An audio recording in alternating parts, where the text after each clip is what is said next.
A warm welcome to the newsroom with Fidelia Aguncha.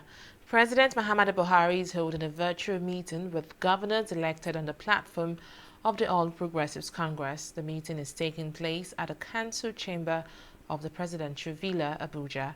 Physically present is the chairman of the Progressive Governors Forum and Governor of Kebbi State, Atiku Bagudu, while all others are taking part in the meeting via video conference.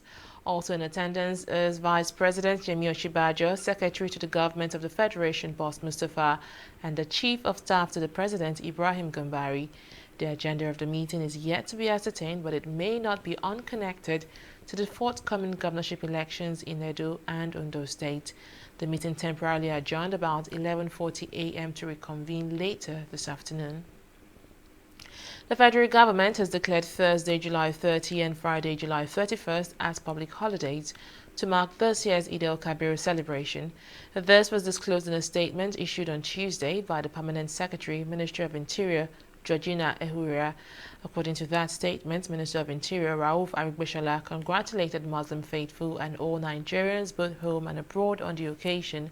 The minister stressed that the federal government will continue to foster peaceful coexistence, national cohesion, and stability in its march towards actualizing the nation's full potentials. Two members of the Senate have denied allegations of benefiting from contracts of the Niger Delta Development Commission. The Senate Committee Chairman on Niger Delta, Peter Nwuboshi, and his colleague from Niger South, Delta South District, James Manager, denied the accusation on Monday in separate statements. This followed claims by Minister of Niger Delta Affairs, Godswill Akpabio, that 60% of NDDC contracts were awarded to members of the National Assembly. The allegation by the minister had sparked outrage on the part of the lawmakers, who dared him to mention the names of those who benefited from the said contracts. The federal government has met with the leadership of the Nigerian Association of Resident Doctors, NARD, over the planned industrial action of the medical practitioners. The conciliation meeting, which held on Monday in Abuja, the nation's capital, ended with high expectations that the planned strike would be shelved. At the discussion, the Minister of Labour and Employment, Chris Ngigi, who convened the meeting, gave an assurance that the government would address the issues raised by the doctors. This comes 2 days after the resident doctors issued a 3-week ultimatum to the federal government to address the issue raised by the union or risk a nationwide strike. Minister of Communications and Digital Economy, Issa Pantami, has commissioned 6 completed projects under the digital economy sector located across the country. The commissioning, done virtually by the minister and assisted by Borno State Governor Bagana Zulum on behalf of President Buhari, are geared towards supporting the development of Nigeria's digital economy. The insurgency in Nigeria is not limited to pandemic, poverty, pervasive illiteracy, high unemployment rate, poor social infrastructure, poor economic infrastructure, climate change, drug abuse, among others. Therefore, the establishment of these 6 projects in the country will no doubt create employment opportunities to our teeming population growth, thereby stimulating economic growth and enhancing gross domestic GDP of our dear country. We are at the last stages now of starting the execution of that part of the contract. Many parts of the road have been completed, the lanes of many parts are marked, the highway signages are there, but the last mile now is to lay the broadband cable that connects all the states between Kano and Maiduguri, and that's a distance of 560 kilometers. So by the time we finish that, the whole of that axis will have very, very reliable broadband connectivity for high-speed internet access. In Nigeria, what we are lacking is not certificate, but rather skills. Today, we have many graduates of first class in electrical engineering, computing, IT, but if you present any challenge before them, you will see them wanting. Why? Because we are so much attached to certificate. Students on campus, what they are trained to do is just to graduate with first class or second class. If you look at our practical courses, they are almost empty. Some of them are obsolete of 1980s and 90s. While in the digital world, even a curriculum of 1 year could be obsolete. Let's take a break here to bring you more stories. Don't go away.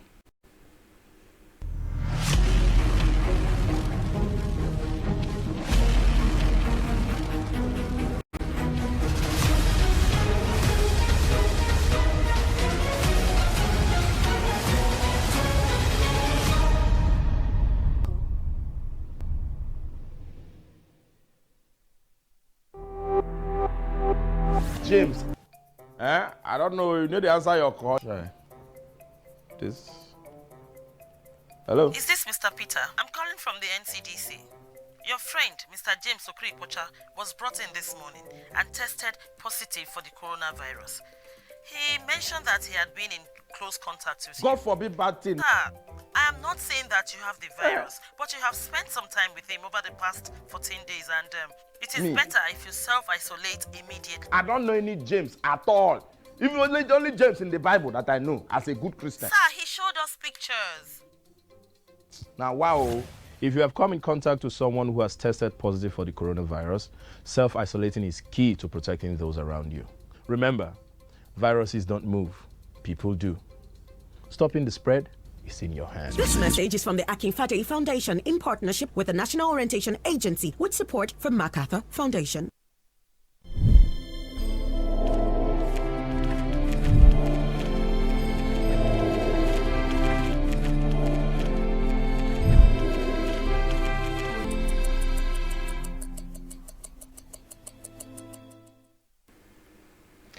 Welcome back. Nigeria has discharged 829 recovered COVID-19 patients within the last 24 hours.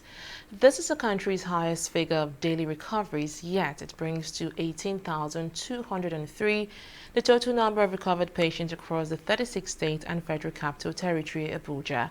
However, the number of new infections also recorded an increase on Monday, making it the highest number of cases in about 1 week since July 18, when the country recorded 653 new cases.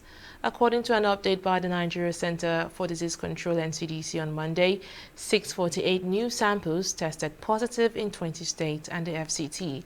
And with new fatality recorded on Monday as well, the death toll currently stands at 860, while out of a total of 41,180 new confirmed cases, 22,117 people still have the virus. Ahead of the reopening of schools for graduating students across the country, the Nigerian Union of Teachers (NUT) has charged the federal government and stakeholders in the sector to provide personal protective equipment for both teachers and students. NUT Secretary Mike Ikene made a demand in an interview on Monday. He also charged the government to guarantee the provision of running water and soap in all schools for everyone. The federal government on Monday announced that students in graduating classes can now return to school on August 4th to prepare for their WAEC examination, which is coming up on August 17. Schools and learning institutions across the country have been shut down for months as part of measures to contain the spread of the coronavirus pandemic. Coordinators of a global COVID-19 vaccine funding scheme are considering wide-ranging pricing options for COVAX shot. One of the co-leads of the project, Seth Berkeley, disclosed that a reported $40 per dose price tag is currently the highest number in that range. Berkeley, who is the CEO of the Gavi Vaccine Alliance, noted that the facility has yet to reach a specific target. He did, however, note that they would seek to negotiate tiered pricing for the richer and poorer countries on the globe. Let's now take a break and bring you business stories.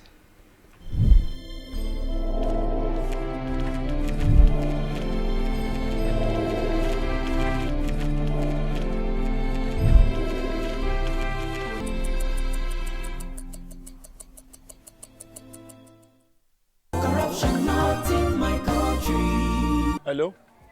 Yeah, I found your wallet in front of a supermarket. Meet me at Apple Junction. Yes, I'll be waiting for you. Now we find out. Two of us. Thank you very much, officer. You know, it's surprising that men like you still exist in the police force. Yes, oh, yes. This is just a token of my appreciation. Oh, no, you don't need to do this. We are only doing our job. Thank you very much. God bless you. You're welcome. Now I know police is really my friend. Yes. Friend. Hey. Okay, which came up with this one? I don't understand. You know your problem. You are greedy. I'm a policeman who is doing his job. All forms of corruption in the force. Not in my country. Corruption not in my country. Let's now talk business. The Central Bank of Nigeria has reviewed that banks' non-performing loans stood at 1.2 trillion naira as of the end of June. This amounted to about 6.4% of the gross credit of the banks to the economy, which stood at 18.9 trillion as of the period under review. The latest statistics shows that the banks have gradually reduced the bad debt in their books in recent years. This was linked to increased recoveries, write-offs, and disposals by the lending institutions. An opposition movement shaking President Ibrahim Boubacar Keita's grip on power in Mali has rejected a compromise put forward by ECOWAS leaders, insisting that the president must resign. In a statement, the so-called June 5 movement said it demands the resignation of President Keita and his regime more than ever, accusing them of bearing full responsibility for Mali's crisis. The announcement came a day after the heads of the 15-nation West African bloc ECOWAS stood by Keita and urged him to forge a unity government and resolve an election dispute that has fueled protests.